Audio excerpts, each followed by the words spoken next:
100 عورتوں کی قیمت ایک سرخ اونٹ کے برابر ہوتی تھی۔ ذرا ذرا سی باتوں پر ان کی آنکھ، ان کے کان، ان کے ناک کاٹ دیے جاتے تھے۔ اپنی سگی ماں کو باندھی بنا لیا کرتے تھے۔ السلام علیکم ورحمۃ اللہ وبرکاتہ۔ زندگی میں کبھی نہ کبھی آپ کے کانوں تک یہ سوال ضرور پہنچا ہوگا، کسی غیر مذہب کے تھرو یا پھر میڈیا کے تھرو، کہ عورتوں کو دین اسلام میں غلام بنا کر رکھا جاتا ہے، انہیں باندھ کر رکھا جاتا ہے، انہیں کسی طریقے کے کوئی رائٹس نہیں دیے جاتے، انہیں جانوروں کی طرح ٹریٹ کیا جاتا ہے، انہیں گھر میں قید کر کے رکھا جاتا ہے۔ جی ہاں، آج کا جو ہمارا ٹاپک ہے وہ دین اسلام میں وومنس رائٹ کے اوپر ہے کہ کیا دین اسلام میں عورت کو کیا عزت، کیا اہتمام اور کیا رتبہ دیا گیا ہے۔ بشرح لی صدری ویسر لی امری واحلل عقدۃ من لسانی یفقہوا قولی، آمین یا رب العالمین۔ پیارے نبی صلی اللہ علیہ وسلم پر ایک دفعہ درود شریف ضرور پڑھیں۔ شروع کرتی ہوں اللہ کے نام سے جو بڑا مہربان نہایت رحم والا ہے۔ تو اس سے پہلے کہ ہم یہ جانیں کہ دین اسلام میں عورت کو کیا رتبہ، کیا مقام اور کیا عزت دی گئی ہے، آئے ہم آج آپ کو یہ بتاتے ہیں کہ دین اسلام اس دنیا میں آنے سے پہلے عورت کا کیا مقام تھا، اس کی کیا عزت تھی، زمانہ جاہلیت میں اس کا کیا رتبہ تھا۔ آئیے ہم جانتے ہیں۔ زمانہ جاہلیت میں 100 عورتوں کی قیمت ایک سرخ اونٹ کے برابر ہوتی تھی۔ جی ہاں، 100 عورتوں کی قیمت ایک سرخ اونٹ کے برابر ہوتی تھی۔ ایک سرخ اونٹ یعنی کہ کسی اچھی نسل کا جو اونٹ ہوتا ہے اسے کہتے ہیں سرخ اونٹ۔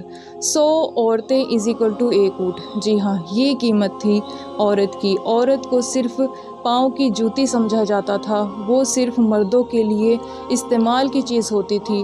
اس کو جو ہے ظلم زیادتی کی جاتی تھی اس پر، وہ سارا دن مزدوری بھی کرتی تھی اور جو پیسہ کماتی تھی وہ مردوں کو دے دیا کرتی تھی۔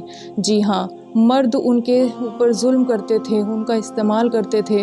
ذرا ذرا سی باتوں پر ان کی آنکھ، ان کے کان، ان کے ناک کاٹ دیے جاتے تھے اور ان پر ظلم اور زیادتی کی داستان جو ہے اتنی زیادہ بڑھ جاتی تھی کہ انہیں جو ہے زندہ دفن کر دیا جاتا تھا۔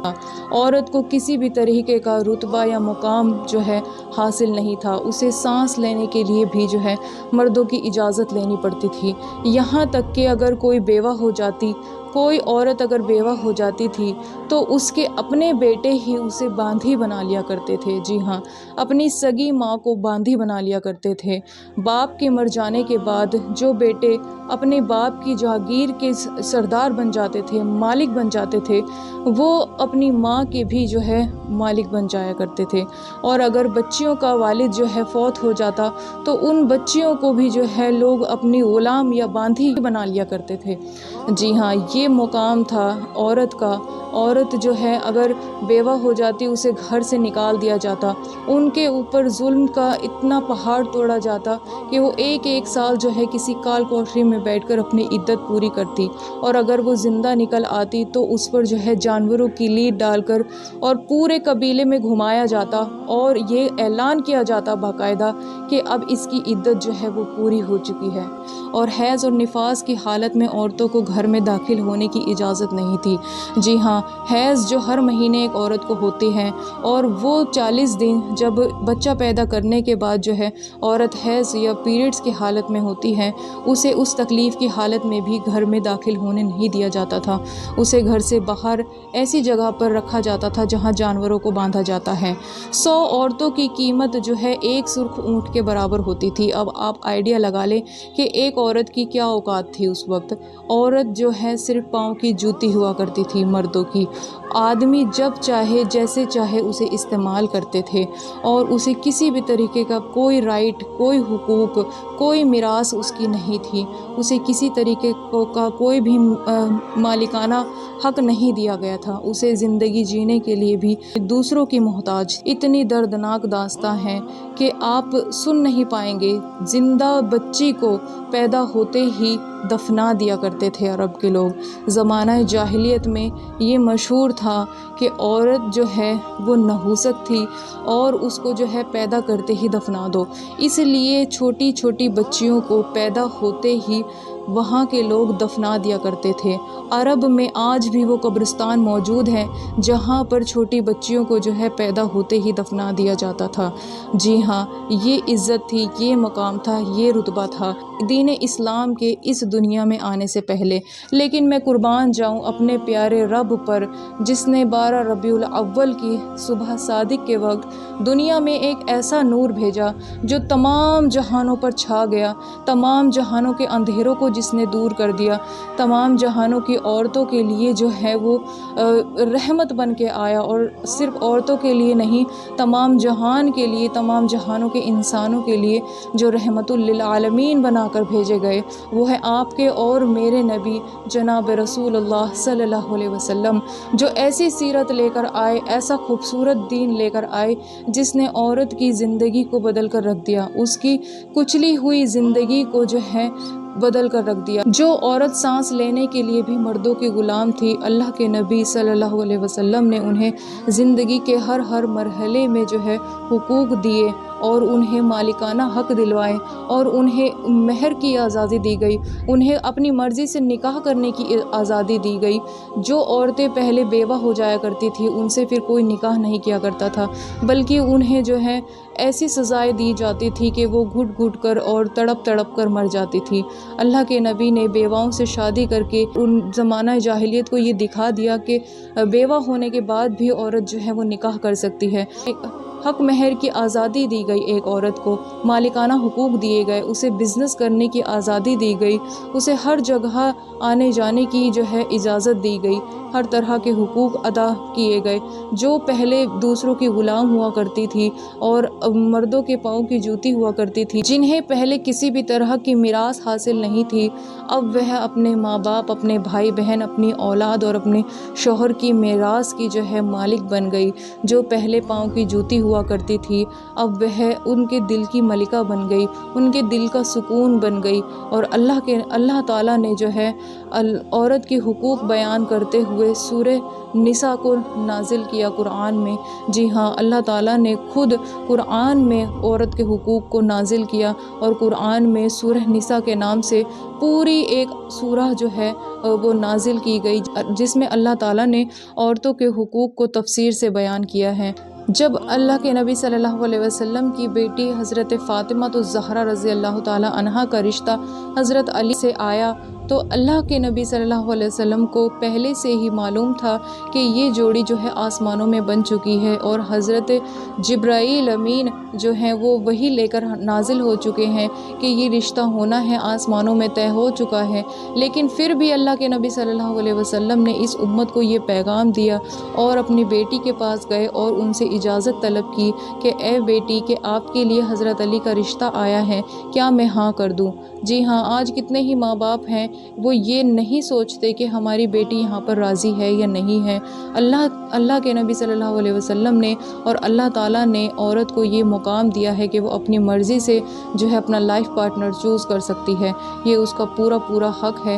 بلکہ ایک صحابیہ اللہ کے نبی صلی اللہ علیہ وسلم کے پاس آئی اور انہوں نے فرمایا کہ یا رسول اللہ، کہ میرے چچا نے جو ہے میرا نکاح ایسے شخص کے ساتھ کر دیا ہے جن کو میں پسند نہیں کرتی۔ تو اللہ کے نبی صلی اللہ علیہ وسلم نے ان کے شوہر کو بلوایا اور ان کے درمیان جو ہے طلاق کروا دی۔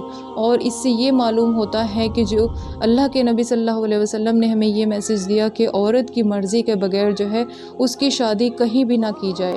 جی ہاں، اور اللہ کے نبی صلی اللہ علیہ وسلم سے ایک بار مجلس میں کسی نے یہ پوچھا کہ یا رسول اللہ، آپ سب سے زیادہ کس سے محبت کرتے ہیں؟ تو آپ نے فرمایا ماں عائشہ سے۔ تو انہیں یہ بات ہضم نہ ہوئی، کیونکہ اس وقت جو ہے اظہار محبت کرنا اپنی بیوی کے ساتھ میں عیب سمجھا جاتا تھا۔ تو اللہ کے نبی صلی اللہ علیہ وسلم سے انہوں نے دوبارہ یہ سوال کیا یا رسول اللہ، کہ ہمارا کہنے کا مطلب یہ تھا کہ آپ مردوں میں سب سے زیادہ کس سے محبت کرتے ہیں؟ تو آپ رسول اللہ صلی اللہ علیہ وسلم سمجھ گئے اور انہوں نے فرمایا کہ میں عائشہ کے ابا سے محبت کرتا ہوں۔ جی ہاں، اللہ کے نبی صلی اللہ علیہ وسلم نے اتنی عزت، تو میں یہ سمجھتی ہوں کہ دین اسلام میں جتنی عزت عورت کو دی گئی ہے اتنی کسی بھی مذہب کو نہیں دی گئی۔ جی ہاں، عورت کا تمام نان نفقہ جو ہے اور اس کے شوہر کے ذمے ہوتا ہے، یا اگر وہ کنواری ہے تو اس کے والد کے ذمے ہوتا ہے، اور اسے جو ہے شہزادی کی طرح پالنے اور جو ہے شہزادی کی طرح رکھنے کا حکم دیا گیا ہے۔ اللہ کے نبی صلی اللہ علیہ وسلم نے اپنے آخری خطبے میں اسپیشلی جو ہے عورتوں کے حقوق بیان کیے اور انہیں رحمت اور شفقت سے رکھنے کے لیے کا حکم دیا گیا۔ جی ہاں، اللہ کے نبی صلی اللہ علیہ وسلم نے فرمایا کہ جب کسی کے گھر میں ایک بچی پیدا ہوتی ہے اور وہ اس کی پرورش کر دے اور اس کا نکاح کر دے تو اللہ کے نبی صلی اللہ علیہ وسلم نے فرمایا کہ وہ جنت میں میرے ساتھ اس طریقے سے ہوگا۔ جی ہاں، اللہ کے نبی صلی اللہ علیہ وسلم نے فرمایا کہ وہ جنت میں میرے ساتھ اس طریقے سے ہوگا۔ اور اللہ کے نبی صلی اللہ علیہ وسلم نے فرمایا کہ جب ایک بچی پیدا ہوتی ہے تو وہ اپنے والدین کے لیے جنت میں جانے کا وسیلہ بن جاتی ہے، اور جب وہ اپنی شادی کے بعد اپنے شوہر کے گھر پہنچتی ہے تو اس کا جو ہے ایمان مکمل کر دیتی ہے، اور جب وہ ماں بنتی ہے تو اس کے پاؤں تلے جنت رکھ دی جاتی ہے اور اس کی دعائیں جو ہیں پھر عرش کو ہلا دیتی ہیں۔ جی ہاں، اللہ تعالیٰ نے ہر حال میں عورت کو اتنی عزت اور اتنا مرتبہ دیا ہے۔ اللہ تعالیٰ نے اس کو ڈھکنے کا اور اس کو چھپانے کا حکم اس لیے دیا ہے کیونکہ یہ شہزادیاں ہیں دین اسلام کی، اور شہزادیوں کو جو ہے کسی ایرے گیرے کو دیکھنے کی جو ہے اجازت نہیں ہوتی۔ جب راجا کی رانیاں جو ہیں محلوں سے باہر نکلا کرتی تھی اور ان کی جب ڈولیاں نکلا کرتی تھی تو کسی کی ہمت نہیں ہوا کرتی تھی کہ رانی کو جو ہے آنکھ اٹھا کر دیکھ لے۔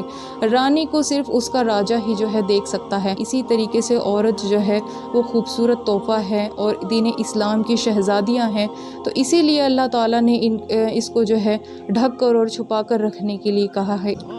دین اسلام میں اللہ سبحانہ وتعالیٰ نے عورت کو جتنی عزت دی ہے، کسی بھی مذہب میں عورت کو اتنے حقوق اور اتنے رائٹس جو ہیں نہیں ملے ہیں۔